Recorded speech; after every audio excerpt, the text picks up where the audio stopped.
Hello friend, welcome to our YouTube channel परीक्षाएं academy. दोस्तों, हम लोग प्रैक्टिस सेट को देख रहे थे। हमारा 6 प्रैक्टिस सेट कंप्लीट हो गया है। आज की क्लास में हम देखेंगे 7वां प्रैक्टिस सेट। दोस्तों, वे क्वेश्चन है जो क्या है टू द पॉइंट 30 क्वेश्चन हम लोग लाए हुए हैं। और इस पे जो क्वेश्चन है वो भी हम लोग जो भी क्वेश्चन देख रहे हैं दोस्तों, जो भी हम लोग क्वेश्चन इसमें करा रहे हैं वो क्वेश्चन सभी टू द पॉइंट हैं। और साथ साथ अभी जो हमारे पेपर हो रहे हैं लगातार उस पर भी वो क्वेश्चन आए हुए हैं, उससे टॉपिक से संबंधित क्वेश्चन आए हुए। चलिए दोस्तों, आज देखते हैं आज का हमारा प्रैक्टिस सेट 7वां। पहला क्वेश्चन है हमारा दोस्तों, निम्न में से वैन हिले सिद्धांत के अनुसार कौन सा क्रम ज्यामितीय स्तर के लिए सही है। दोस्तों, वैन हिले से क्वेश्चन जरूर आया, इसको जरूर ध्यान से देखिएगा। उनके स्तर से क्वेश्चन ज्यादातर आ रहे हैं। देखते हैं इनको जो असेंडिंग ऑर्डर कौन सा है। पहला है ऑप्शन ए है पहचान करना, संबंध बनाना, विश्लेषण, निगमन और स्वयं सिद्धता। ऑप्शन बी है पहचान करना, विश्लेषण, संबंध बनाना, निगमन और स्वयं सिद्ध। ऑप्शन सी है विश्लेषण, पहचान करना, निगमन, संबंध बनाना और स्वयं सिद्ध। ऑप्शन डी है विश्लेषण, निगमन, पहचान करना और संबंध बनाना और स्वयं सिद्ध। दोस्तों, इनका जो चरण था वैन हिले का जो सिद्धांत का चरण था दोस्तों, उन्होंने 4 चरण को दिया था, 0 से लेकर के 4 तक।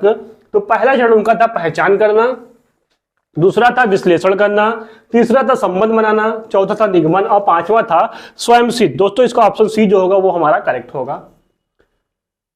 क्वेश्चन नंबर 2 देखते हैं, निम्नलिखित में से कौन सा कथन गणित की प्रकृति के बारे में सही नहीं है। दोस्तों, गणित की प्रकृति संबंधी हम लोगों ने पढ़ा हुआ था पेडागोजी में। क्वेश्चन देखते हैं कौन सा नहीं है, वो पूछा हुआ है। यदि दिक् स्थान परिमाण और माप का विज्ञान है, मतलब गणित क्या है, गणित की प्रकृति क्या है, एक दिक् स्थान परिमाण और माप का विज्ञान है। गणितीय ज्ञान सटीक, व्यवस्थित और सिस्टमेटिक है, मतलब कि तर्कमेटिक है। और ऑप्शन सी है गणितीय भाषा अच्छी तरह से परिभाषित और स्पष्ट है। ऑप्शन डी गणित में सभी प्रमेय और अधिग्रहित प्रमाणित तथ्य हैं। दोस्तों, इसका सही जो आंसर होगा गणित प्रकृति के अनुसार ऑप्शन जो डी होगा दोस्तों, वही हमारा क्या होगा, गणित में सभी प्रमेय और अधिग्रहित प्रमाणित तथ्य हैं। चलिए दोस्तों, अगला क्वेश्चन देखते हैं। एक गणित की परीक्षा में सुश्री फातिमा ने एक प्रश्न सम्मिलित किया, यदि 2 संख्याओं का योग 17 है तो संख्याएं क्या है। यह एक उदाहरण है किसका।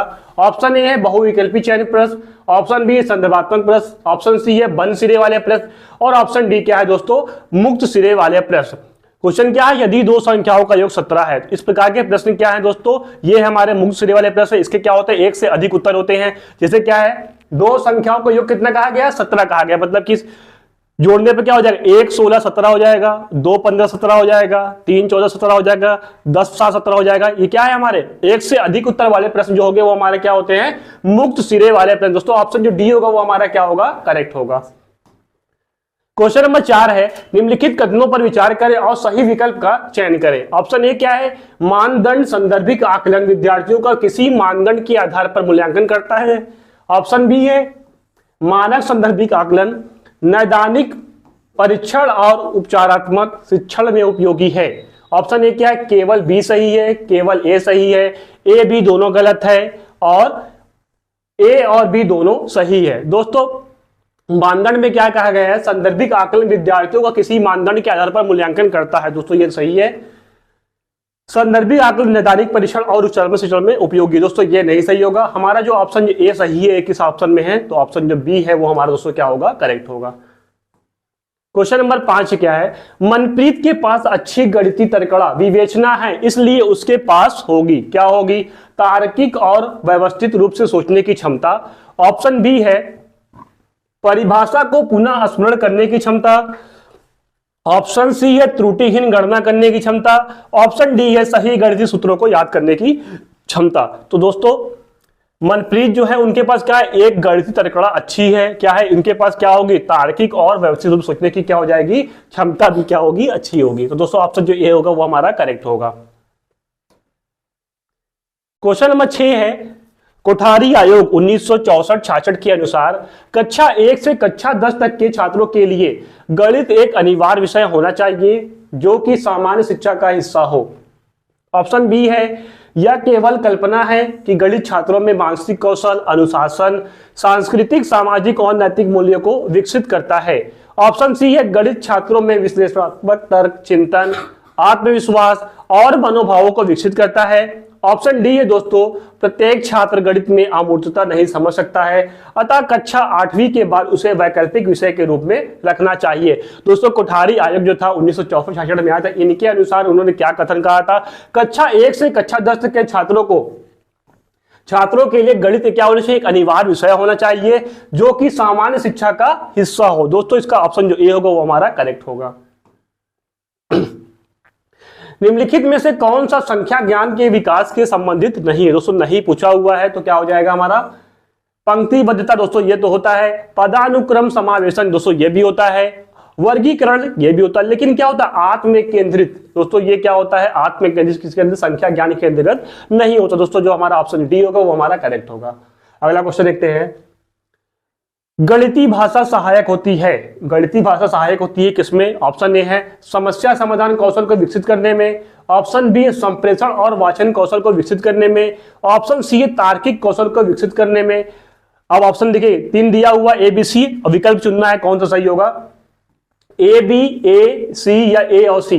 दोस्तों समस्या समाधान कौशल को विकसित करने में गणितीय सहायक होता है, संप्रेषण और वाचन कौशल में को विकसित करने में गणित कहां से सहायक होगा? दोस्तों ये तो नहीं होगा, ऑप्शन सी हो जाएगा तार्किक कौशल को विकसित करने में। दोस्तों ए और सी हमारा सही हो जाएगा। देखते हैं किस ऑप्शन में है, ऑप्शन डी हमारा क्या हो जाएगा, सही होगा। क्वेश्चन नंबर 9 क्या है, एक कक्षा 2 के छात्र को जब 56 + 42 को हल करने के लिए कहा गया तो उसने इसे निम्न प्रकार से किया, 56 + 42 बराबर 50 + 46 + 40, 50 + 40 + 6 + 2 बराबर 90 + 8 बराबर 98, इस प्रकार से किया। एक गणित सहायक के रूप में, अध्यापक के रूप में आपकी इस छात्र के प्रति क्या प्रतिक्रिया होगी, आपका क्या उसके प्रति प्रतिक्रिया होगी इस प्रकार का आंसर देने पर? छात्र को प्रश्न हल करने के लिए अपने स्वयं की रणनीति अपनाने के लिए हतोत्साहित करना, दोस्तों हतोत्साहित नहीं करना, ये हमारा क्या हो जाएगा, गलत हो जाएगा। छात्रों को डांटना, क्योंकि यह प्रक्रिया स्तंभ विधि से के योग को सिखाने में सहायता नहीं करती। दोस्तों यहां पे डांटना भी नहीं है, ये भी हमारा क्या हो जाएगा, गलत हो जाएगा। छात्र को निर्देश दे कि वह देखे कि अन्य छात्रों ने समस्या कैसे हल की और उनसे सहायता लेकर समस्या को सही विधि से हल करो। ऑप्शन डी क्या है, छात्र की प्रशंसा करें कि उसने प्रश्न को हल करने के लिए वैकल्पिक रणनीति का उपयोग किया, क्योंकि इससे रचनात्मक और आलोचनात्मक चिंतन में वृद्धि होती है। दोस्तों क्या हो जाएगा, इसको सही आंसर जो हो जाएगा, छात्र की प्रशंसा करें, छात्र की क्या करें, प्रशंसा करें कि उसने प्रश्न को हल करने के लिए वैकल्पिक विधि का प्रयोग किया है, अलग से क्या अपने अनुसार क्या करें, वैकल्पिक विधि को प्रयोग किया है, उससे क्या होगा, उससे रचनात्मकता की क्या हो जाएगा, गुण उत्पन्न होंगे। तो दोस्तों ऑप्शन जो डी होगा वो हमारा क्या हो जाएगा, सही हो जाएगा। अगला क्वेश्चन है, निम्न में से कौन सा सहयोगिक और सक्रिय अधिगम को प्रोत्साहित करता है? ऑप्शन ए है छात्र कक्षा में विचार विमर्श द्वारा विकसित मापदंडों के आधार पर आकृतियों का वर्गीकरण करते हैं। ऑप्शन बी है शिक्षक 2 अंकों वाली संख्याओं की गुणन की प्रक्रिया शेयर करते हैं और छात्रों को उसी प्रकार के प्रश्नों का अभ्यास करने के लिए प्रोत्साहित करते हैं। ऑप्शन सी है छात्रों को निर्देश देते हैं कि वह प्रश्नों को हल घर पर करे और उसे अध्यापक के पास जमा करे। दोस्तों ये तो नहीं होगा, ये कि गृह कार्य संबंधित है। प्रत्येक छात्र को गणितीय खेल और पहेलियां उपलब्ध कराना और उन्हें उनके उत्तरों को साझा करने के लिए कहना। दोस्तों क्वेश्चन हमारा क्या है, सहयोगिक और सक्रिय अधिगम को प्रोत्साहन कौन सा दे रहा है? छात्र कक्षा में हुए विचार विमर्श द्वारा विकसित मापदंडों के आधार पर आकृतियों का क्या करते हैं, वर्गीकृत करते हैं। दोस्तों ये क्या होगा, हमारा सही आंसर हो जाएगा। जो कक्षा में विचार विमर्श होगा उसके आधार पर क्या करेंगे, वो एक अपना मापदंड बना लेंगे, उनको मापदंड के आधार पर क्या करेंगे, आकृतियों को क्या कर सकते हैं, वर्गीकरण कर सकते हैं। अगला क्वेश्चन है, एक अध्यापिका छात्रों को निम्नलिखित सवाल देती है, निम्न संख्याओं के युग्मों में बड़ी संख्या पर घेरा लगाइए। 9 × 3 या 9/3, 9 × 0.3 या 9/0.3, 0.9 × 0.3 या 0.9/0.3। इस प्रकार के प्रश्न का उपयोग अध्यापिका कर सकती हैं किसमें, पूर्ण संख्याओं में गुणन और विभाजन के आकलन के लिए। ऑप्शन बी है नैदानिक परीक्षा के रूप में इसका उपयोग दशमलव संख्याओं के गुणन और विभाजन की भ्रांतियों को संबंधित करने के लिए किया जा सकता है। ऑप्शन सी है या आंकने के लिए कि क्या छात्र को 3 या 9 के पहाड़े याद हैं। ऑप्शन डी है पूर्ण संख्याओं की तुलना करने के लिए। दोस्तों इस प्रकार के प्रश्न अध्यापिका अगर उपयोग कर रही है, प्रयोग कर रही है, तो वो क्या है, नैदानिक परीक्षा के रूप में इसका उपयोग दशमलव संख्याओं में गुणन और विभाजन की भ्रांतियों को संबोधित करने के लिए किया जा रहा है। अगर बच्चों को इस प्रकार की कोई भी समस्या हो रही है, भाग करने में और गुणा करने में दशमलव के क्वेश्चन को, उसकी समस्या का जो समाधान करेंगे इस प्रकार से कर सकेंगे कि उसमें गुणा क्या होगा, भाग कैसे होगा। दोस्तों इसका जो ऑप्शन बी होगा वो हमारा करेक्ट होगा। निम्न में से कौन सा गणितीय प्रक्रिया नहीं है? दोस्तों नहीं पूछा हुआ है। ऑप्शन ए समस्या समाधान, ये तो है। दृश्यीकरण, ये भी है। निरूपण, ये भी है। दोस्तों अनुकूलन, अनुकूलन जो क्या है, गणितीय प्रक्रिया नहीं है। दोस्तों ऑप्शन जो डी हो जाएगा वो हमारा क्या हो जाएगा, सही हो जाएगा। प्राथमिक स्तर पर शाब्दिक समस्याओं, इबारती प्रश्नों को शामिल किया जाना चाहिए क्योंकि छात्रों द्वारा शाब्दिक समस्याओं को प्रभावी रूप से समझने, प्रतिपादित करने और हल करने की क्षमता अर्जित करना महत्वपूर्ण कौशल है। हाँ, यह गणित की भाषा पढ़ाने का एकमात्र साधन है नहीं, इसके अलावा और भी बहुत सारे साधन हो सकते हैं।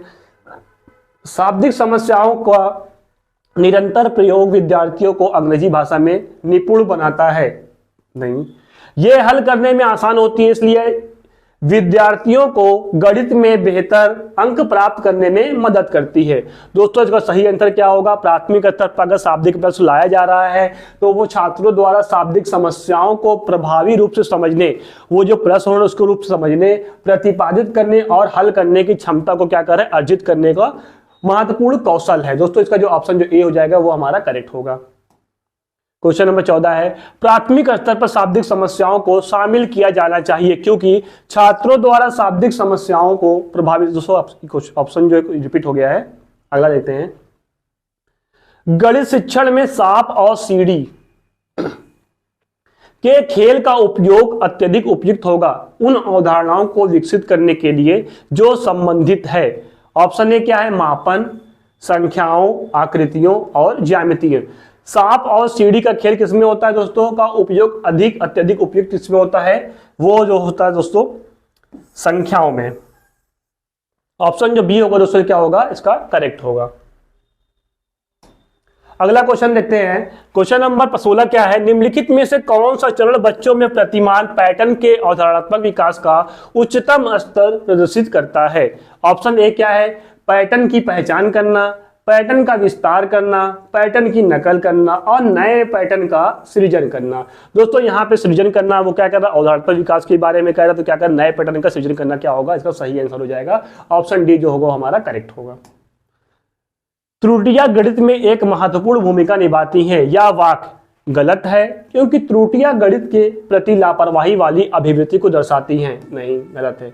सही है क्योंकि शिक्षक को यह समझने में मदद मिलती है कि बच्चे ने गणितीय अवधारणाओं का निर्माण कैसे किया है। गलत है क्योंकि गणित त्रुटि रहित विषय है, यह भी गलत है। सही है, कम बुद्धि लब्धि वाले को दर्शाती है। दोस्तों ये सब गलत पॉइंट है, निगेटिव पॉइंट है। हमारा ऑप्शन जो बी होगा दोस्तों वही हमारा क्या होगा, सही होगा, क्योंकि त्रुटियों के द्वारा ही क्या करते हैं बच्चे सीखते हैं, अपनी जो गलतियां करते हैं, त्रुटि करते हैं, वो जो गलतियां होती है उसके आधार पर क्या करते हैं, वो उसी से सीखते हैं और उस सही आंसर पर पहुंच जाते हैं।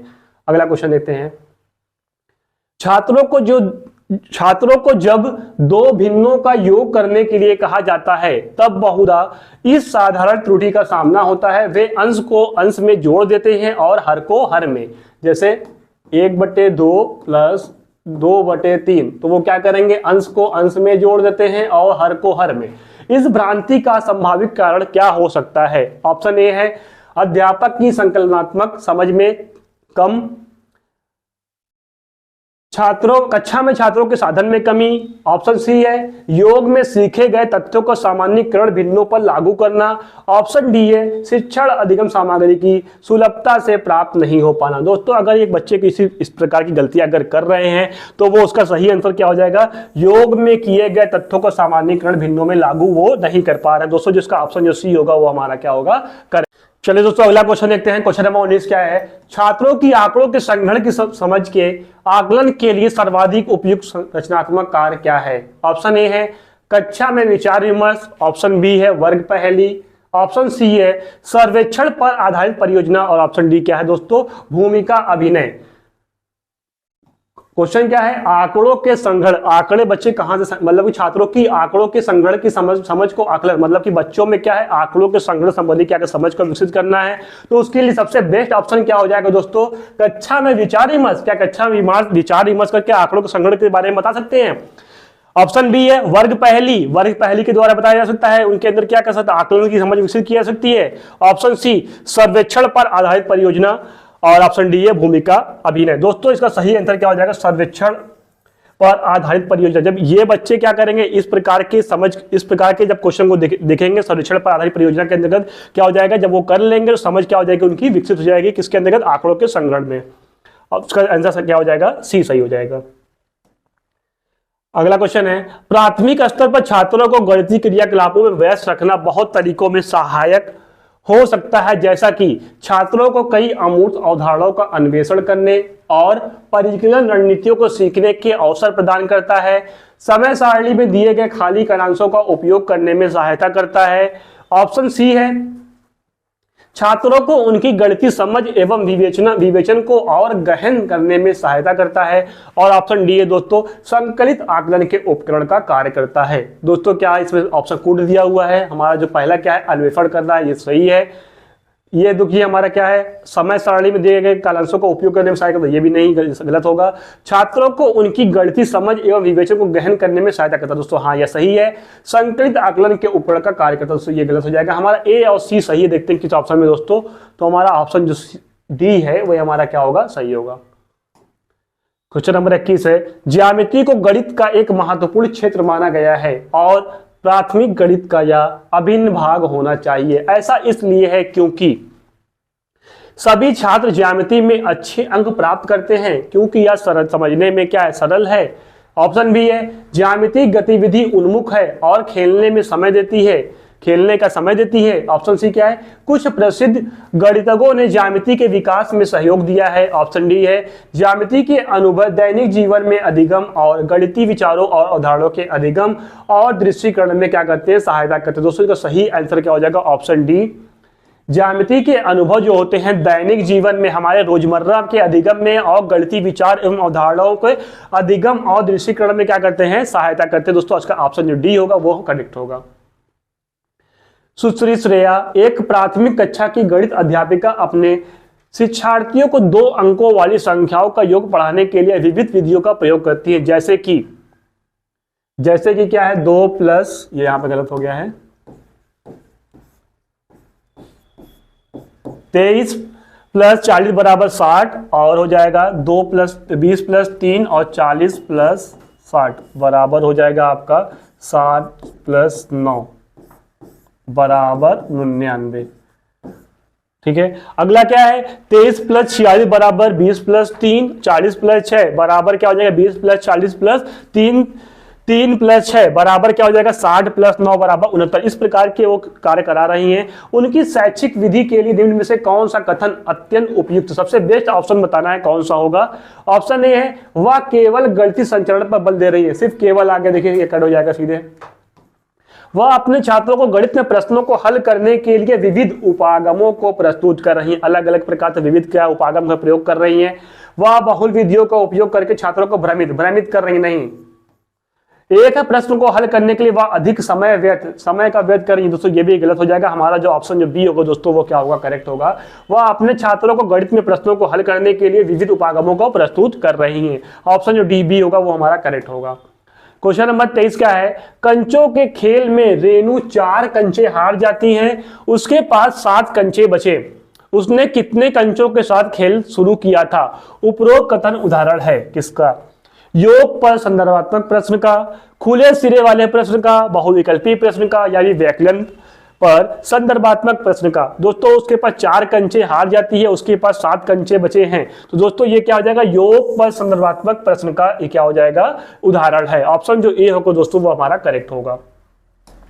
अगला क्वेश्चन देखते हैं, हम सांख्यिक पद्धति का उपयोग कहां पर करते हैं, परिमाणन के लिए, कोण को मापने के लिए, दूरी को फुट और गज में मापने के लिए, और हिंदी अरबी संख्यांकों को लिखने के लिए। तो हम दोस्तों सांख्यिक पद्धति का उपयोग क्या करते हैं, कोणों को मापने के लिए करते हैं। ऑप्शन जो इसका बी होगा दोस्तों वो क्या हो जाएगा, करेक्ट हो जाएगा। 25 में देखते हैं, कक्षा 1 और कक्षा 2 में एनसीएफ 2005 की दृष्टि से गणित के शिक्षण और अधिगम के लिए निम्नलिखित में से कौन सा सही है? सही पूछा हुआ दोस्तों। कलन विधि और रटान अधिगम पर जोर देना, नहीं। कक्षा 1 और 2 में केवल मौखिक प्रश्नों को करवाना चाहिए, नहीं। गणित को अन्य विषयों जैसे भाषा, कला और पर्यावरण अध्ययन आदि के साथ समाकलित किया जाना चाहिए, मतलब क्या कहना चाहिए, उसको कोरिलेट करके बताना चाहिए। कक्षा 1 और कक्षा 2 में गणित को नहीं पढ़ाया जाना चाहिए दोस्तों, ये क्या है, निगेटिव पॉइंट है। इसका सही आंसर क्या हो जाएगा दोस्तों? गणित को अन्य विषय जैसे भाषा, कला और पर्यावरण और अन्य विषय के साथ क्या करना चाहिए, जोड़ के बताना चाहिए व्यवहारिक रूप से। इससे क्या हो जाएगा, बच्चों में क्या हो जाएगा, व्यवहारिक रूप से वो क्या करेंगे, समझ लेंगे कक्षा 1 और 2 के प्रश्न, 2 के कक्षा में। इसका सही आंसर हो जाएगा ऑप्शन सी। क्वेश्चन नंबर 26 है, रचनावादी कक्षा में दशमलव के गुणन का परिचय देने के लिए निम्न में से अत्यधिक उपयुक्त कौन सा है? ऑप्शन ए है दशमलव को प्रदर्शित करने के लिए ग्राफ का प्रयोग करना और उसके बाद दशमलव के गुणन का परिचय देना। ऑप्शन बी है दशमलव को भिन्न में परिवर्तित करना और फिर गुणन करना। ऑप्शन सी है दशमलव को पूर्ण संख्याओं में परिवर्तित करना और फिर गुणन करना। ऑप्शन डी है दोस्तों औपचारिक कलन विधि का उपयोग करके प्रश्न को हल करना और उसके बाद अभ्यास के लिए कार्य पत्रिका देना। दशमलव का गुणन का परिचय देना है दोस्तों। इसका सही आंसर क्या हो जाएगा, हमारा ऑप्शन ए जो है वो सही होगा। दशमलव को प्रदर्शित करने के लिए ग्राफ का उपयोग करना, ग्राफ पेपर पर जब उसको बताएंगे बच्चों को तो क्या हो जाएगा, उनके अंदर अधिक क्या हो जाएगा, दशमलव के संबंधी जो प्रश्न होंगे वो आसानी से वो समझ जाएंगे और धारणा बना लेंगे। ऑप्शन जो ए होगा दोस्तों सही होगा। प्रतिशतता की अवधारणा पढ़ाते हुए कक्षा में विषय त्योहारों के मौसम में बिक्री और छूट, क्या है, त्योहारों के मौसम में बिक्री और छूट पर विचार विमर्श प्रारंभ किया गया। कक्षा में इस प्रकार की चर्चा क्या दर्शाती है? ऑप्शन ए है छात्रों के वाद विवाद कौशल को बढ़ाने में सहायक होती है। ऑप्शन बी छात्रों को एक दूसरे के विचार सुनने में सहायक होती है और उन्हें अपने तर्क प्रस्तुत करने को प्रोत्साहित करते हैं जिससे उनकी वाचन कला में बढ़ोतरी होती है। ऑप्शन सी इससे बचना चाहिए क्योंकि इससे कक्षा में शोर के स्तर में वृद्धि होती है और दूसरे की शांति भंग होती है। दोस्तों ये तो नहीं हो जाएगा। छात्रों को कक्षागत गणित और बाहरी दुनिया के गणित में संबंध बनाने में मदद मिलती है जिससे उनकी संकलनात्मक समझ में क्या होती है, बढ़ोतरी होती है। दोस्तों एक क्या है, प्रतिशतता के बारे में पढ़ाना है और विषय क्या है, त्योहार के मौसम में बिक्री और छूट। दोस्तों इसका सही आंसर जो हो जाएगा, छात्रों को कक्षागत गणित में बाहरी दुनिया मतलब क्या कर रहा है, उनको बाहरी दुनिया से जोड़ करके बताया जा रहा है जिससे क्या हो जाएगा, उनके अंदर एक संकल्पनात्मक समझ में क्या होगी, बढ़ोतरी होगी। दोस्तों सही आंसर क्या हो जाएगा, ऑप्शन डी। बच्चों के गणितीय चिंतन के आकलन के लिए निम्न में से कौन सा अत्यंत उपयुक्त है? सबसे बेस्ट ऑप्शन बताना है 4.25 गुणे 0.5 से को हल करो। यदि एक फल की कीमत इतनी है 4.25 प्रति किलोग्राम है तो आप 0.5 किलोग्राम के लिए कितना खर्च करेंगे? ऑप्शन सी है यदि 4.25 को 0 और 1 के बीच की किसी संख्या से गुणा किया जाए तो गुणनफल 4.25 से कम या अधिक होगा, स्पष्ट कीजिए। 4.25 को 0.5 से गुणा करने की मानक कलन विधि की व्याख्या कीजिए। दोस्तों क्या कह रहे हैं, बच्चों में गणितीय चिंतन का आकलन अगर करना है तो उसको इस प्रकार के प्रश्न देंगे। 2 प्रकार के प्रश्न होते हैं, खुले और बंद सिरे वाले प्रश्न। अगर उनको बंद सिरे वाले प्रश्न देंगे तो क्या होगा, वो तुरंत कर लेंगे, सॉल्व करेंगे, आंसर बता। लेकिन उनको अगर खुले सिरे वाले प्रश्न देंगे जिसके 1 से अधिक उत्तर होंगे तो क्या करेंगे, बच्चों के अंदर चिंतन की अवधारणा क्या होगी, चिंतन के आकलन की क्या हो, सही तरीके से वो समझ जाएंगे। तो इसका सही आंसर जो हो जाएगा दोस्तों ऑप्शन सी। यदि 4.25 को 0 या 0 से 1 के बीच की किसी भी संख्या से गुणा किया जाए तो गुणनफल 4.2 से कम होगा या अधिक होगा, यह स्पष्ट करना। दोस्तों इसका सही आंसर क्या हो जाएगा, ऑप्शन सी। इनमें से कौन सी गतिविधि एक शिक्षिका कक्षा 2 के बच्चों को एक अंकी संख्याओं के व्याकरण पढ़ाने के लिए उपयोग कर सकती है? ऑप्शन ए है 6 बिंदु बनाना और उनमें से 2 बिंदुओं पर गोला बना देना, फिर बच्चों से बचे हुए बिंदुओं को गिनने के लिए कहना।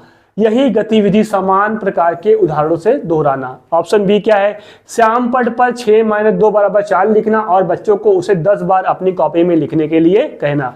ऑप्शन सी है शिक्षिका बच्चों को श्याम पट पर लिखे सभी सवालों को जोर से पढ़ने के लिए कहती हैं। ऑप्शन डी है बहुत सारी संख्यात्मक समस्या जैसे 17-8, 14-12 आदि अभ्यास करने के लिए देती हैं। दोस्तों कक्षा 2 के बारे में, कक्षा 2 के बच्चों को क्या बताना है, एक अंकी संख्याओं के व्याकरण मतलब कि क्या घटाने के बारे में बताना है। तो उसका सही आंसर जो हो जाएगा दोस्तों ऑप्शन ए हो जाएगा।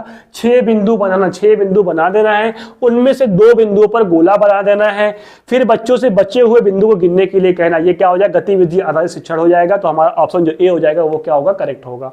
अंतिम क्वेश्चन देखते हैं दोस्तों।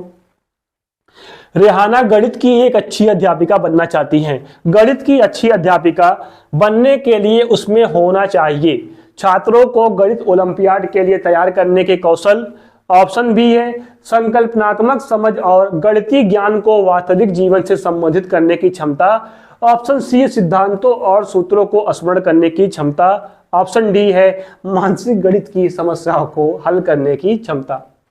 दोस्तों इसका सही आंसर क्या हो जाएगा, संकल्पनात्मक समझ। वो क्या कर रहे हैं, एक संकल्पनात्मक समझ को विकसित करने के लिए क्या कर रही हैं, कोशिश कर रही है। इसका बी आंसर क्या हो जाएगा, करेक्ट हो जाएगा। तो दोस्तों इसी के साथ हमारी आज की क्लास कंप्लीट होती है। अगर आपको कहीं पर भी कोई डाउट हो तो कमेंट सेक्शन में जरूर पूछिए और हमारा साथ देते रहिए। आप सभी का बहुत बहुत धन्यवाद।